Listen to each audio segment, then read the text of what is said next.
Yo, welcome to Physics with Vinay. Hi, I'm Vinay and I'm back.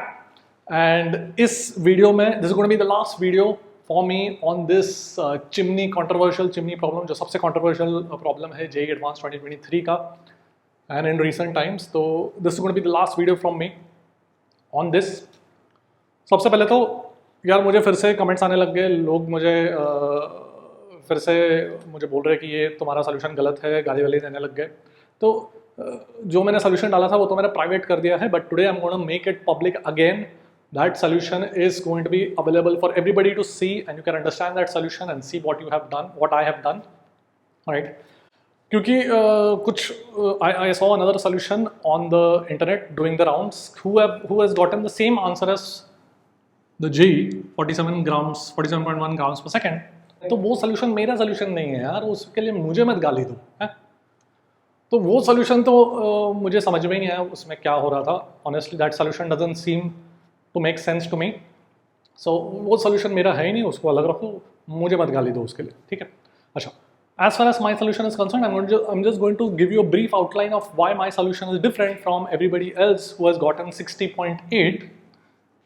And ये सब कुछ मेरे original video में भी है, जो I have made it public once more, so you can go, link is in the description, so you can go and watch it and decide for yourself. So मैंने उस video में भी बोला था कि there is no right or wrong here. These answers are based on the assumptions that you make.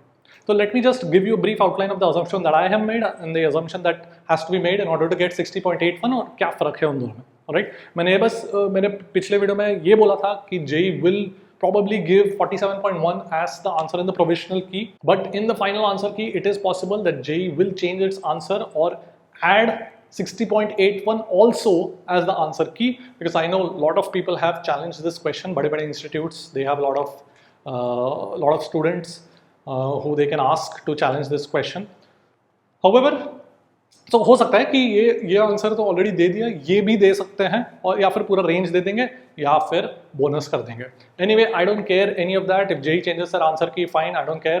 If JEE gives it bonus, that's also very much possible. ये सब कुछ मैंने फर्स्ट वीडियो में भी बोला था in my solution video, right? So यहाँ पर let me just give you an outline of what my logic is to get 47.1 and what is done to get 60.81, and you can decide what is more accurate.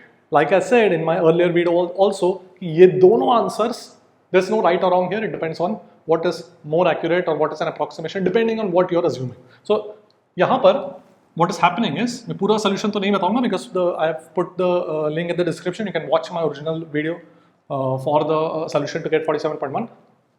So यहाँ पे what is happening is air is coming out, hot air. यहाँ से cold air है which is going in into this furnace and then it is coming out. तो यहाँ पे कितना rate of flow था वो पूछा गया था, right?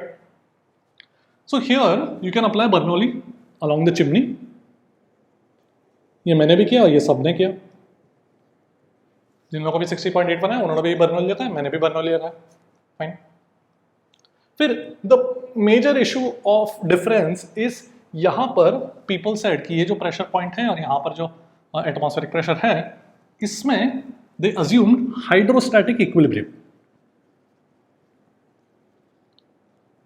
और अगर ये अज्यूम करके बर्नौली वगैरह लगा के you will get this answer, right? ये जो हाइड्रोस्टैटिक इक्विलिब्रियम है, this is what I disagree with. I say that this hydrostatic equilibrium possible नहीं है, because the question clearly says that because of this air flowing out there will be air flowing in. और अगर flow हो रहा है air अंदर यहाँ पर, obviously air has to flow inside the furnace, तो ये बाहर है ना, पूरा एक steady cycle है. तो अगर air flow हो रहा है तो ये equilibrium कैसे होगा? Hydrostatic equilibrium तो possible है ही नहीं. Instead you will have to write Bernoulli from here to here. Consider one streamline. ऐसा कुछ स्ट्रीमलाइन कंसिडर करके you have to write it, alright? तो that is the main difference between my solution and this. And in my opinion ये जो hydrostatic equilibrium है, that is an assumption, that is an approximation. It should be obvious to everybody who is watching this कि this is not an hydrostatic equilibrium, because यहाँ पे air का कुछ velocity होगा तो ही वो अंदर जाएगा, ऑब्वियसली, ठीक है? क्वेश्चन में बोला भी यहाँ air is flowing inside, okay? तो यहाँ पर प्रेशर सब जगह कांस्टेंट माना. ये क्वेश्चन में बोला गया था कि फर्नेस के अंदर सब जगह प्रेशर कांस्टेंट माना. Now how accurate is this assumption is not our concern. that it is a little dubious. इन्होंने बोला कि यहाँ पे सब जगह टेम्परेचर भी कांस्टेंट मानो, डेंसिटी भी कांस्टेंट मानो, प्रेशर भी कांस्टेंट मानो इनसाइड द फर्नेस, तो वो थोड़ा सा dubious है that assumption. But we have to work with what we have been given. Okay, so यहाँ पे जो velocity है air का, कुछ VA बोलता हूँ, it has to reach at least the top of the furnace in order to get into the chimney. So this air has to against the gravity, correct? अगर यहाँ पे velocity नहीं होता तो घुसेगा कहाँ से अंदर एयर? फर्नेस के अंदर कौन घुसाएगा एयर को? यहाँ पे वेलोसिटी होगा तो ही तो अंदर जाएगा ना, बिकॉज प्रेशर सेम है सब जगह. अगर नीचे प्रेशर ज्यादा होता तो वी कुड हैव सेड कि हाँ हो सकता है कि the pressure is what is pushing it up, then we could have said कि पॉसिबल कि यहाँ पे वेलोसिटी नेग्लिजिबल है, जीरो. बट यहाँ पे प्रेशर सेम बोला हुआ है. So whether that assumption is correct in the question और not, that is not our concern. बोला गया प्रेशर सेम है सब जगह, तो यहाँ पे वेलोसिटी रिक्वायर्ड है for the gas to overcome gravity and go up against gravity and reach the top of the furnace, तो ही फिर वो चिमनी में जाएगा, correct. So I calculated this velocity. You can just even assume कि because pressure is same everywhere, the only force acting on the gas is gravity, and therefore this has to overcome gravity. तो ये जो kinetic energy है corresponding to the flow, that gets converted to the gravitational potential energy by the time it reaches up. ठीक है, यहाँ का velocity तुम approximately negligible मान सकते हो compared to this. वो equation of continuity से आ जाएगा.